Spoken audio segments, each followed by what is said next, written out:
Hello guys, आप सबको पता है कि हमारे घर में चल रही हैं शादियाँ, क्योंकि दो दो शादियाँ अटेंड कर रहे हैं हम लोग। तो घर में तैयार होकर चले जाते थे और कपड़े वहीं के वहीं छोड़ जाते थे, तो इतना सारा बिखेरा बिखर गया था। पता है, शादी में तैयार होने से डर नहीं लगता, पर इस बिखेरे को समेटने से डर लगता है, जो कि यूं का यूं ही पड़ा था। तो मैं तो हो गई सुबह सुबह नहा धो के तैयार, क्योंकि आज है शादी, तो शादी की ज़्यादातर रस्में आज ही होंगी। और शादी वाला ब्लॉग आपको मेरे नेक्स्ट वीडियो में देखने को मिलेगा, क्योंकि ये पार्ट बड़ा हो जाएगा, तो मैं नेक्स्ट वीडियो में शादी का पार्ट डालूंगी। और फिर हम लोगों ने दिया अपनी बहन को बांध, क्योंकि शादी के चलते हमारे घर में पहले कोई था नहीं। तो आज हमने अपनी बहन को बांध दिया। और मेरी बहन तो सोच बैठे बैठे सोच रही थी, एकदम मायूस हो रही थी कि कल मैं इस घर से विदा हो जाऊंगी, और सब लोग दबा दबा कर खा रहे थे।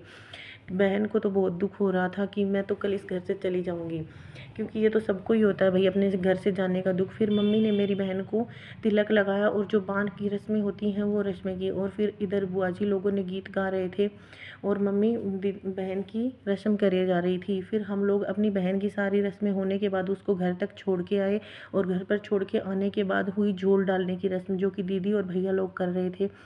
क्योंकि मैं तो इस टाइम वीडियो बना रही थी, पर मैंने ये रस्म नहीं की थी।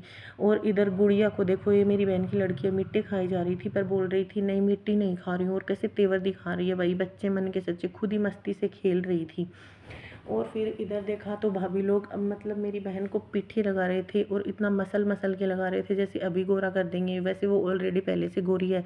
ये सब फेशियल का कमाल होता है, आप लोगों के रगड़ने का नहीं। फिर भी भाभियाँ रगड़े जा रही थी, पर कोई ना, रगड़ने दो भैया, आज इनका भी दिन है। फिर शाम को मेरी आई बहनें, जिसके की गीत गाए गए, बुआ जी की लड़की आई थी तो उसके गीत गाए। शादी में जब कोई आता तो उसके गीत गाए जाते हैं। और इधर भाभी लोग खड़े थे।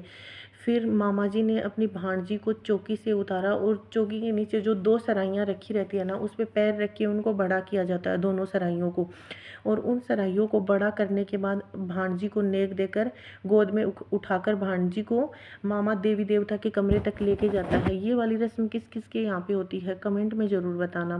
फिर इस रस्म करने के बाद हम लोग तैयार हो जाते हैं, क्योंकि शाम को था चाक पूजन। तो इधर हम लोग तैयार होकर आ जाते हैं, और मैं सबका इंट्रोडक्शन करवाने लग जाती हूँ। और इंट्रोडक्शन करवाते करवाते, ये मेरे फूफा जी, बहन और छोटी बड़ी सारी हम लोग बहनें हैं। और उनका इंट्रोडक्शन करवाने के बाद हम चाक पूजने के लिए चले जाते हैं। और फिर चाक में मेरी बहन और भाभी दो गढ़ लेके आते हैं, और इनके दो गढ़ लाने के बाद हम लोग डीजे पर डांस करने लग जाते हैं, क्योंकि भाई आज लास्ट वाला दिन था डांस करने का, क्योंकि इसके बाद आज शादी है शाम को। तो हम लोगों ने खूब डांस किया, सोचा कि अभी थोड़ी देर और डांस कर लेते हैं। शादी में पता है, डांस करना ही सबसे बेस्ट लगता है, मेरे को तो सबसे अच्छा लगता है डांस करना। और फिर मम्मी लोगों ने भी डांस